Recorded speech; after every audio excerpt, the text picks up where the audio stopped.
Stacey, how are you going to market my home to attract buyers?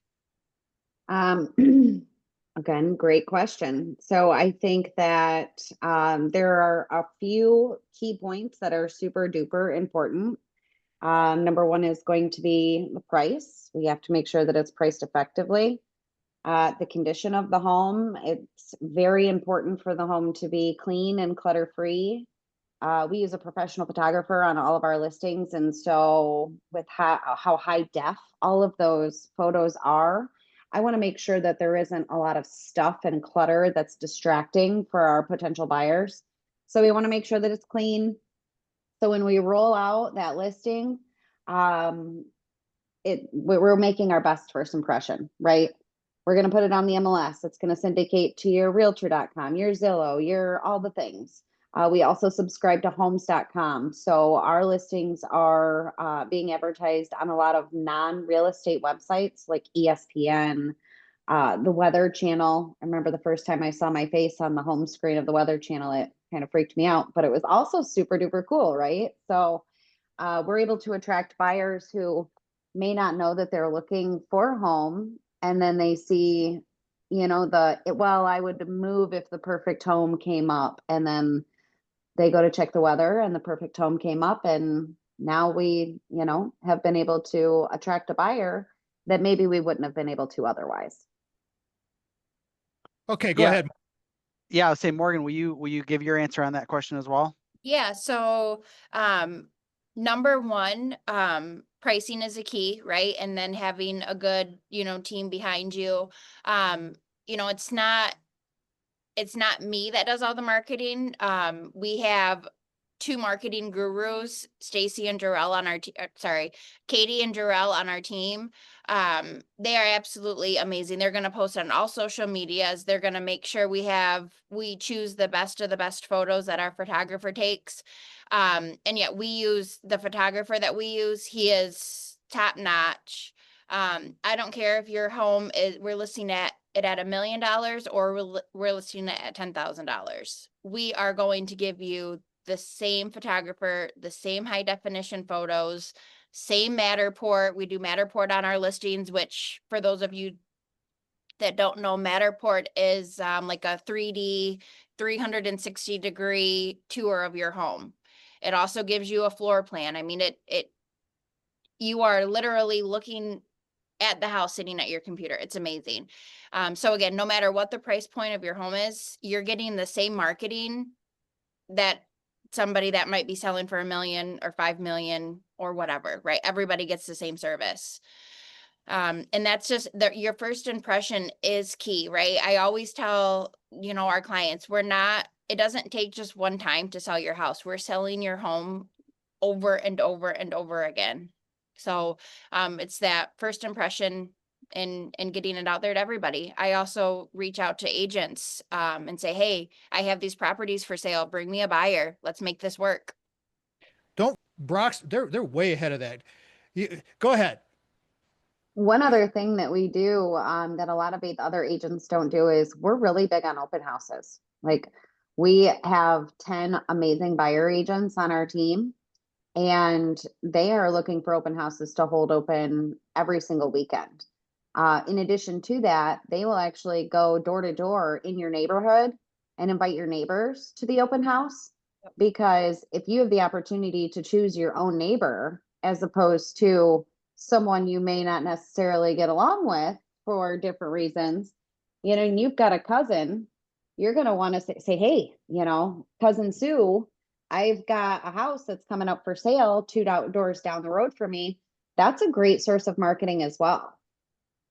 Not discriminating based on any protected class, but there is an opportunity to pick your neighbor when we go door to door and talk to the neighbors, but we're not discriminating against anybody. I want to make that clear. No, not at all. Yeah. No, not at all. Yeah. Okay, Alex, you got. How long is it going to take to sell my home? Let's go to you, Morgan, first. Yeah, that's a great question. And that is a question that I get at every single listing appointment. And that answer is all based upon the data that we have in your neighborhood or in your school district if you're more of a rural area. I wish I could say right now, like everything's selling in a week. It's not, it just depends on the area, the price and the condition. But a good range, if I had to give a range today, I would say the average days on the market is about, I think we're like 21 to 24 days on the market. But again, it's very specific to your neighborhood, where, where you're pricing it at and the condition. Typically, or I should say not typically, but right now in our market, we're seeing more buyers in the price point of 250,000 and under. Anything over that typically takes just a few more days. Not, again, it just depends. I don't like to just shout out You got numbers. about a minute and a half to go here. You want to Yeah. throw in a quick answer? Yeah, I think it really just depends on the property itself. As Morgan said, our most popular price range is 250 and below. So it really, it's case by case, it's going to depend on, is the house move-in ready? Is it a fixer upper? Is it an investment property? Is it a unique property that's got a really, like niche audience, right? So it really, it's case by case basis. Not really something that I can give a blanket answer on, but certainly when I'm sitting down with my client and I have more of the information and the data available to me, I can give them a better idea. We got the last four coming at you here. Stacey, is now a good time to sell? That's the next question. It's always a good time to sell. Obviously, the market does fluctuate throughout the year. I think that there are more people who are excited to move in like April, May, June, July than maybe like December or January. Especially here in Michigan, we tend to hibernate a little bit more throughout the holidays. So we do see an influx of buyers and multiple offer situations in the spring and summer months. But really, and I'm going to go back to this every single time, it really just depends on the person's situation, right? People sell every single day of the year. People buy houses every single day of the year.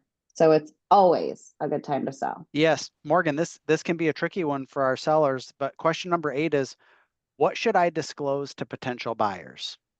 Oh, that's a really good question.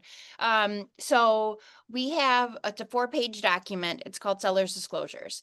There's questions regarding appliances, mechanicals. Do they work? Do you know the age of them? Have you ever had water in your basement? Any deed restrictions? It's pretty much how I explain it to our clients is it's the history of your home, right? These are legal documents that we have to fill out, right? Unless it's an estate. And there's a few other, commercial properties don't apply, vacant land and so forth. However, if you know the answers to the questions, answer them. Don't lie. Be truthful.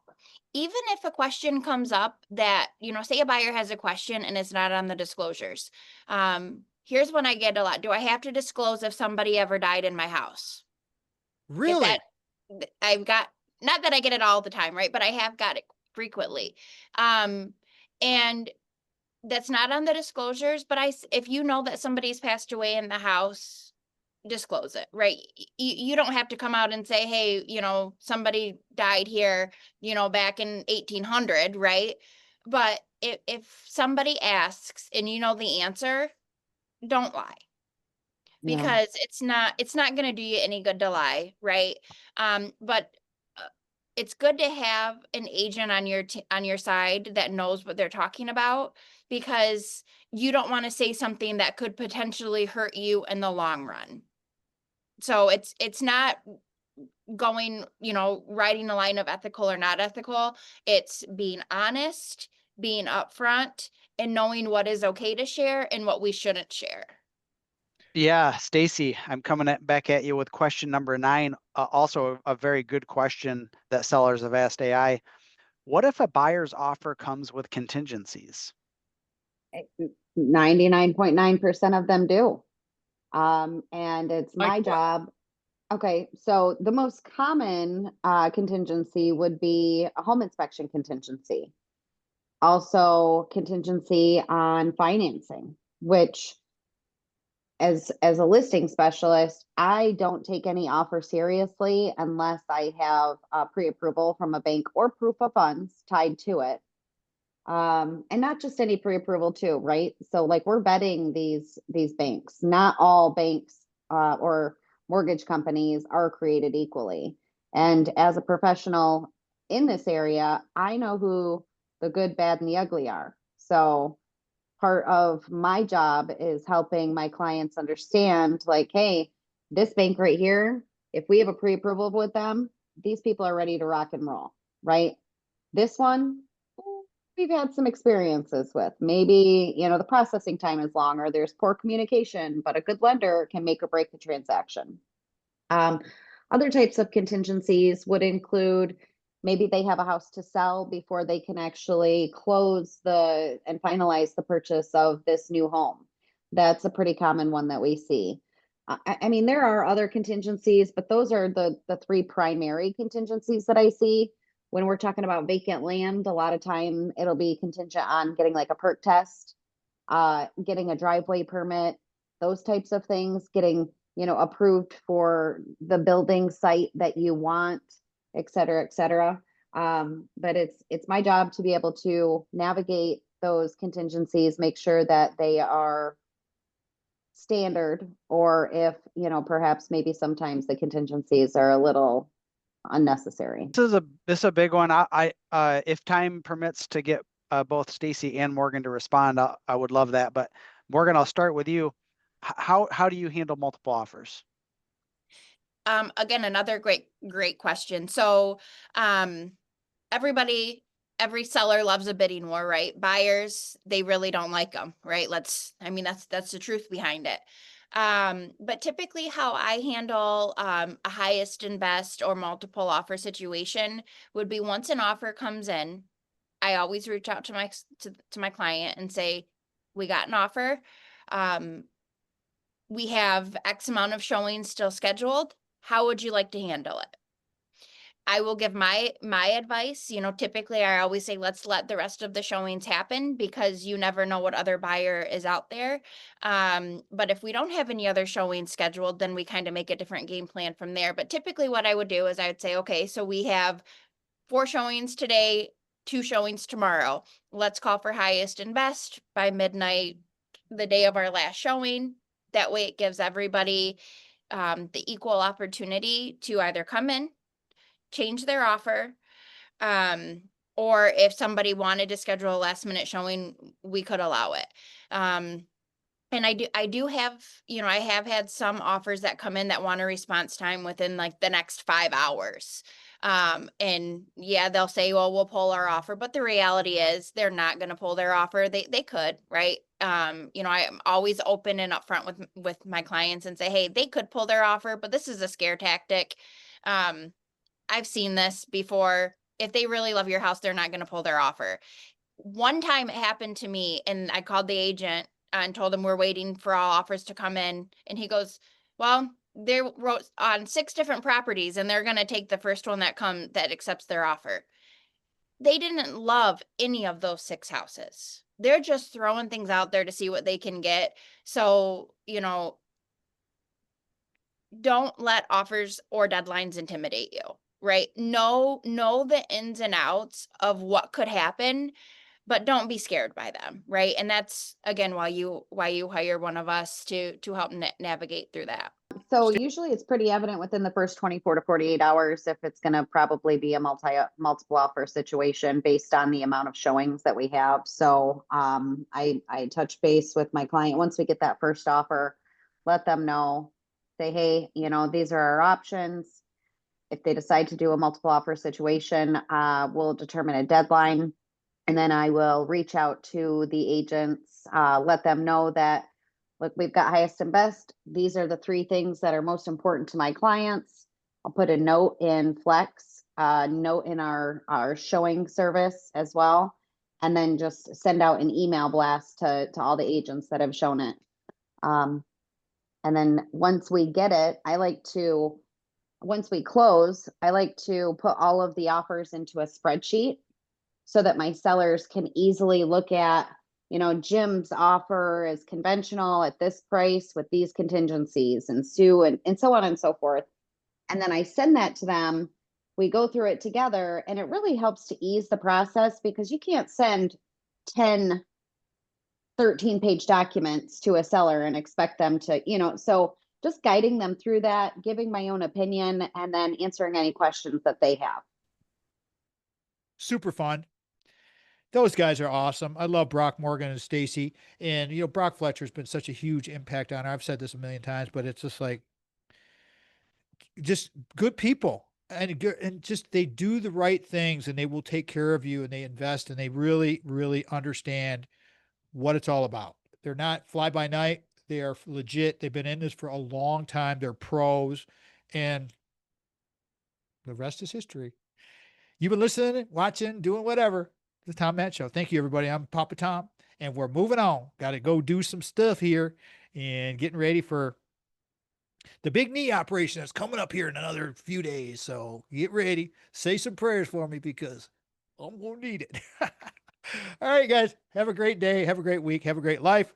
And if you got any issues with your real estate, get a hold of Brock, Morgan, Meredith, Stacee, Robison, and I got the name right. We'll talk to you next time, everybody. Peace out. Love y'all.